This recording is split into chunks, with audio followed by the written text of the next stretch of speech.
Friends, video देखने से पहले हमारे चैनल को लाइक करिए, शेयर करिए, सब्सक्राइब करिए और हमारे चैनल को देखते रहिए।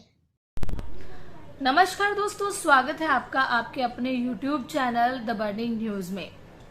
दोस्तों, आज हम बात करेंगे खेल जगत से जुड़ी हुई उन महिलाओं की, उनके उस दर्द की जिसके बारे में किसी को नहीं पता होता।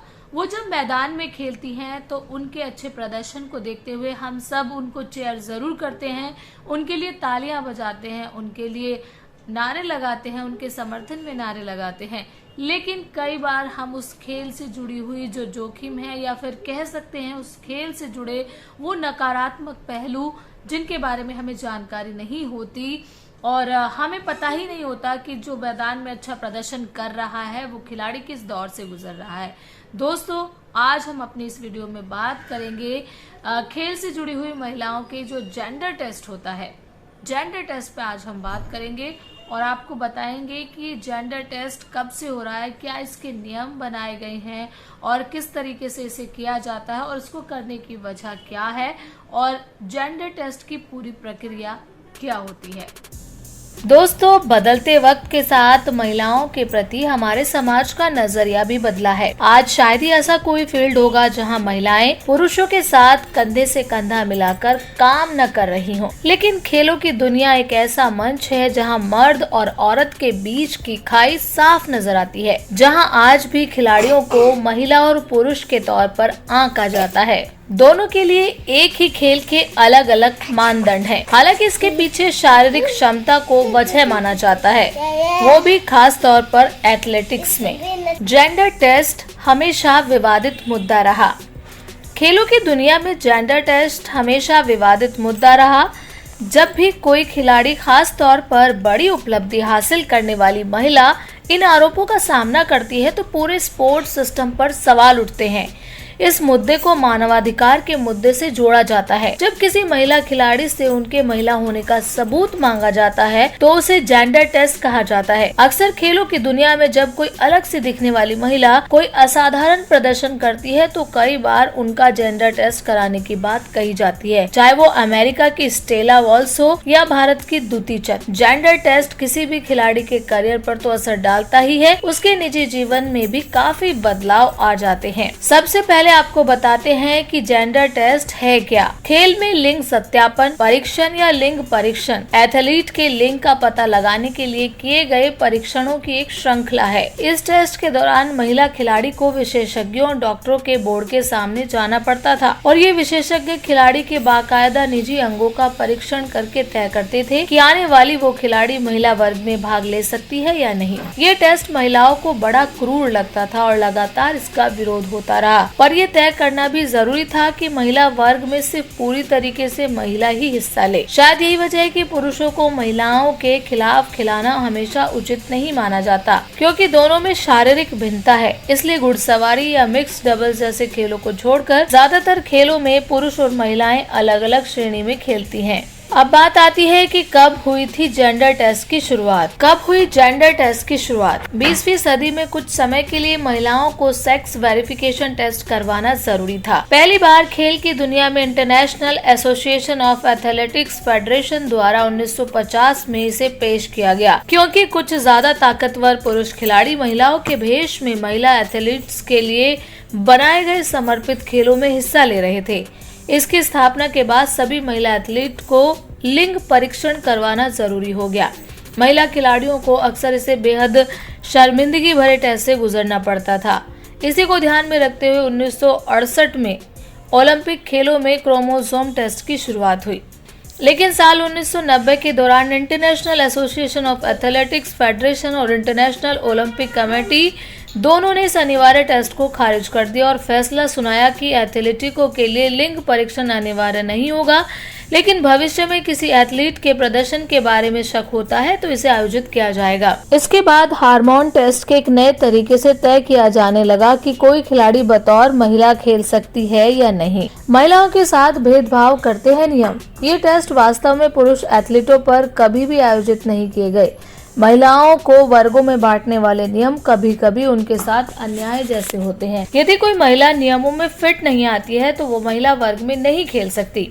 वहीं दूसरी तरफ जब पुरुष जो समान नियम में फिट नहीं आता है, बावजूद उसे एक पुरुष के रूप में खेलने की अनुमति होती है। जेंडर टेस्ट के खिलाफ आपत्ति कब उठी? लिंग परीक्षण के खिलाफ पहली वास्तविक आपत्ति तब उठी जब 1950 में यूरोपियन चैंपियनशिप से पहले एक अनिवार्य लिंग परीक्षण से इनकार करने पर डच एथलीट फोकेजे डिल्मा को IAAF द्वारा आजीवन प्रतिबंधित कर दिया गया। महिला एथलीटों का लिंग परीक्षण एक बार फिर सामने आया जब दक्षिण अफ्रीका एथलीट कास्टर सेमेन्या को विश्व चैंपियनशिप में 800 मीटर में स्वर्ण पदक जीतने के बाद साल 2009 में इसका शिकार होना पड़ा। भारत में एथलीट के लिंग परीक्षण के मामले कब सामने आए? भारत में एथलीटों के लिंग परीक्षण के मामले सामने आए हैं। भारतीय एथलीट प्रतिमा गांवकर ने साल 2001 में लिंग परीक्षण में विफल होने के बाद आत्महत्या कर ली। पिंकी प्रमाणिक, शांति सुंदरराजन और दुती चंद जैसे कुछ बड़े भारतीय एथलीटों को टेस्ट के नाम पर प्रताड़ित किया गया। अब बात आती है कि कैसे किया जाता है जेंडर टेस्ट। जेंडर टेस्ट के शुरुआती दिनों में एथलीट्स को डॉक्टर के सामने नंगा चलने के लिए मजबूर किया जाता था। इसके बाद इसे नग्न परेड के रूप में जाने लगा। कुछ दूसरे मामले में एथलीट को अपनी पीठ के बल लेटने और करीब से जांच के लिए अपने घुटने को छाती तक खींचने के लिए मजबूर किया गया। बाद में अंतर्राष्ट्रीय ओलंपिक समिति ने 1968 के मैक्सिको खेल से पहले गुणसूत्र परीक्षण की शुरुआत की। हालांकि बाद में इसे रद्द कर दिया गया क्योंकि ये पुरुषत्व की पहचान करने में सफल साबित नहीं हुआ।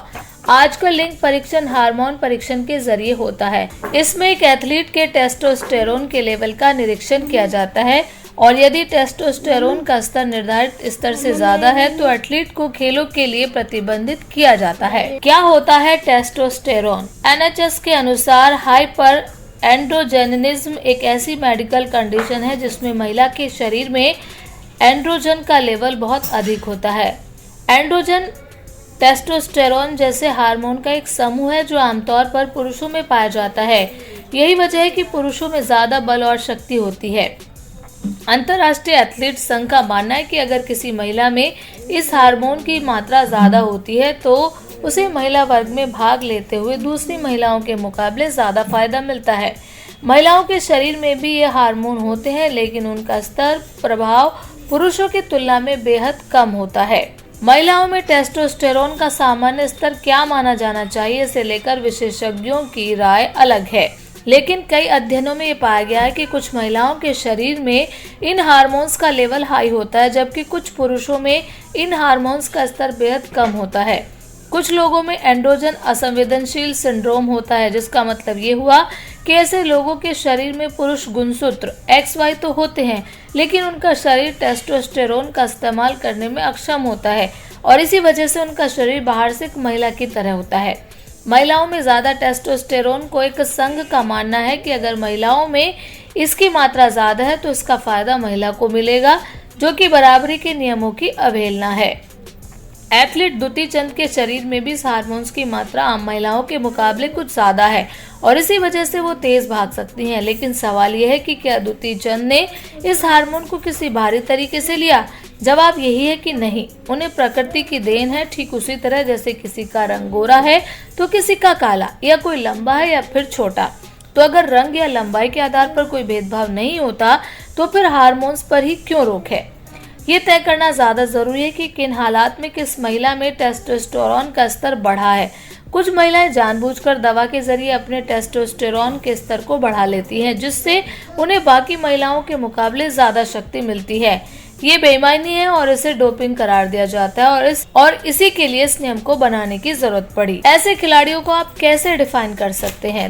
2011 में IAAF के विशेषज्ञों की टीम और IOC के मेडिकल कमीशन की रिपोर्ट के बाद टेस्टोस्टेरोन के लेवल की नई सीमा तय की गई थी। उन सभी खिलाड़ियों को महिला वर्ग में खेलने की अनुमति दी गई जिनके ब्लड सैंपल में 10 नैनोमोल्स प्रति लीटर से कम एंड्रोजन हो। IAAF ने यह भी साफ किया कि किसी खिलाड़ी या जेंडर टेस्ट उसी सूरत में किया जाएगा जब उसके खिलाफ कोई शिकायत की जाएगी या कोई पुख्ता संदेह हो।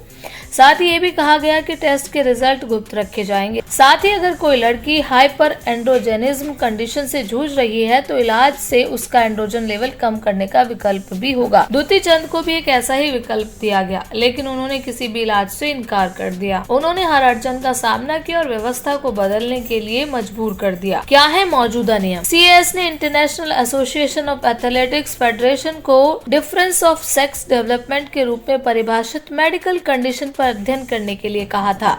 2018 में IAAF ने महिलाओं और इंटरसेक्स एथलीटों में डिफरेंस ऑफ सेक्स डेवलपमेंट के लिए नए नियम लागू किए, जिनके मुताबिक हाइपर एंड्रोजेनिज्म कंडीशन वाली महिलाएं या XY क्रोमोसोम या एंड्रोजन इंसेंसिटिव सिंड्रोम वाले व्यक्ति 400 मीटर से 1 मील की दौड़ में हिस्सा नहीं ले सकते हैं।